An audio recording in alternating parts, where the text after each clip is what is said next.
নির্দেশিত রাষ্ট্র কাঠামো মেরামতের লক্ষ্যে যে 31 দফা বাস্তবায়ন করার জন্য আমাদের নেতাকর্মীদেরকে বলেছেন এবং সর্বস্তরের সাধারণ মানুষকে সম্পৃক্ত করার কথা বলেছেন।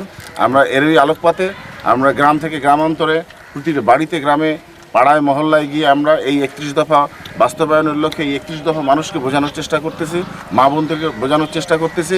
সর্বাগ্যে আমরা চেষ্টা করতেছি আমাদের নেতা জনাব তারেক রহমানের এই 31 দফা বাস্তবায়ন হলে বাংলাদেশ হবে সোনার বাংলাদেশ।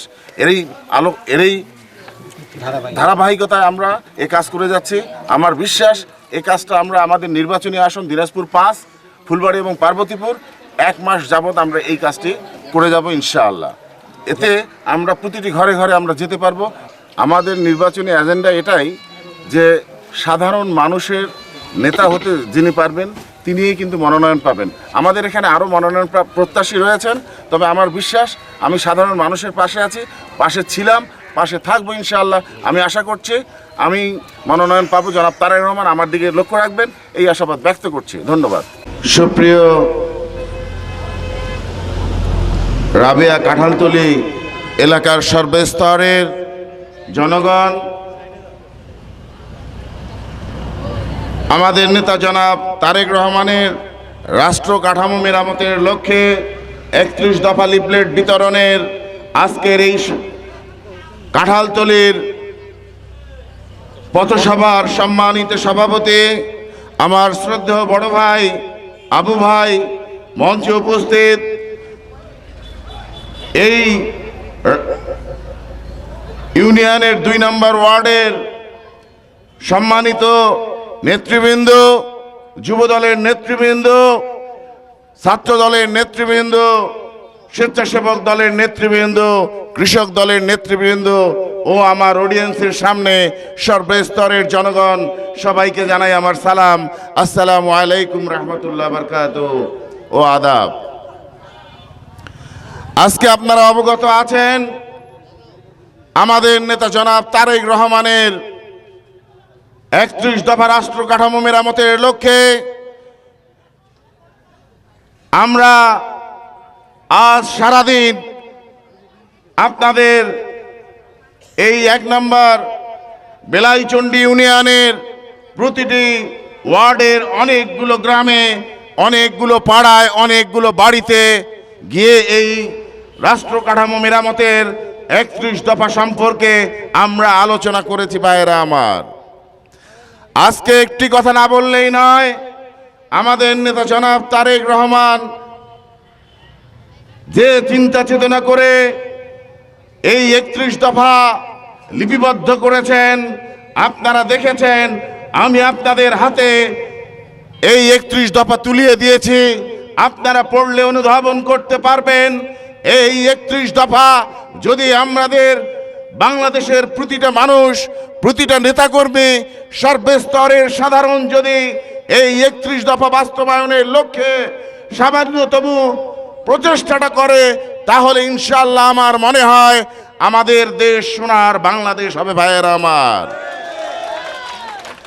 আমার বিশ্বাস, আমি আজ সারাদিনে এই 1 নম্বর বেলাইচণ্ডী ইউনিয়নে আপনাদেরকে 31 দফা বোঝানোর ন্যূনতম প্রচেষ্টাটা আমার সার্থক হয়েছে।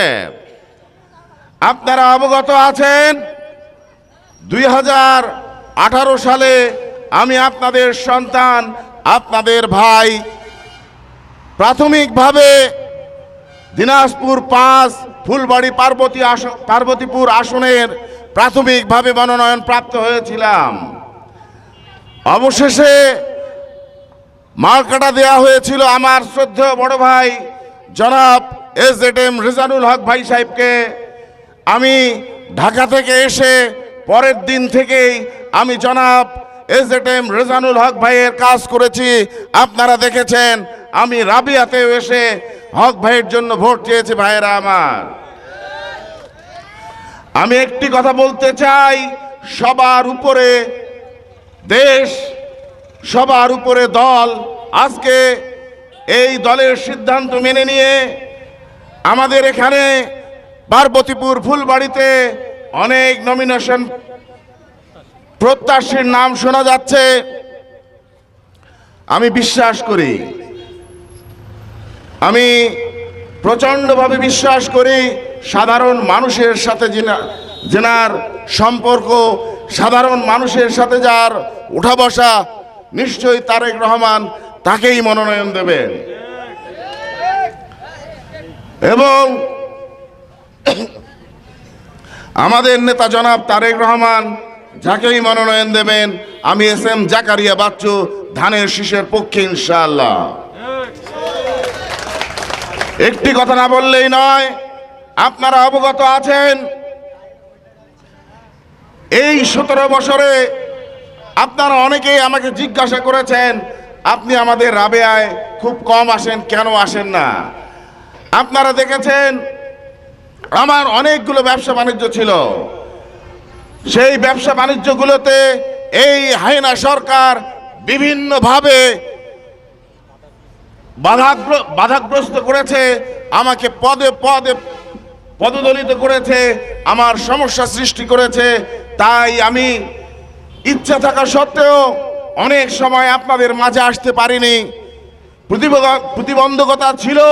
আপনারা যারা নেতৃত্ব দেন এখান থেকে আপনারাও জানেন আমি কি প্রতিবন্ধকতার শিকার হয়েছিলাম। ভাইরা আমার, আমি আপনাদেরকে উদারত আহ্বান জানাবো,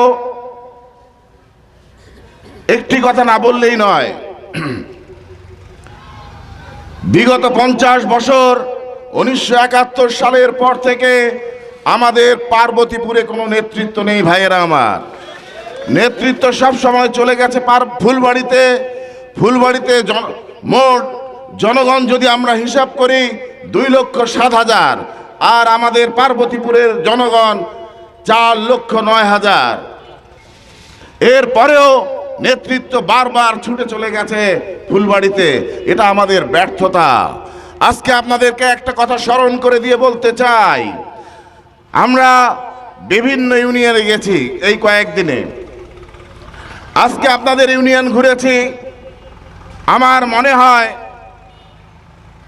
আমাদের তথাকথিত মন্ত্রী, তথাকথিত এমপি আমাদের রাস্তার জন্য কোনো উন্নয়ন করে নাই। ভাইয়েরা আমার, আমি দেখেছি পার্বতীপুরে এখনো প্রায় 300 কিলোমিটার রাস্তা কাঁচা রয়ে গেছে। এটার জন্য ব্যর্থতা কে নেবে?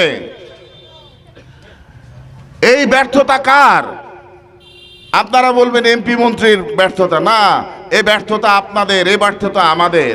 কারণ আমরা আমাদের পার্বতীপুরের নেতৃত্ব সৃষ্টি করতে পারি নাই। ভাইয়েরা আমার, আপনারা ফুলবাড়ি গিয়ে দেখেন, ফুলবাড়ির অলি গলি ছোট ছোট রাস্তাগুলোও পাকা হয়ে গেছে। আমাদের নেতৃত্ব না থাকার কারণে, আমাদের এমপি না থাকার কারণে পার্বতীপুরের মানুষ আমরা অবহেলিত। আমি আপনাদেরকে উদারত আহ্বান জানাবো, পার্বতীপুরের স্বার্থে, পার্বতীপুরে উন্নয়নের স্বার্থে আপনাদেরকে একত্রিত হতে হবে, আপনাদেরকে একসঙ্গে কাজ করতে হবে, আপনাদেরকে সাধারণ মানুষের পাশে এসে দাঁড়াতে হবে। তাহলে আমাদের পার্বতীপুরে নেতৃত্ব আমরা সৃষ্টি করতে পারবো। ভাইয়েরা আমার, আমি আপনাদের সন্তান, আমি আপনাদের ভাই। আমি আজকে আপনাদের কাছে উদারত আহ্বান জানাবো, আমি প্রার্থনা করব আল্লাহ তাআলার কাছে আপনাদের সমর্থন এবং আপনাদের ভালোবাসা যেন আল্লাহ তাআলা আমাকে দিয়ে দেয়।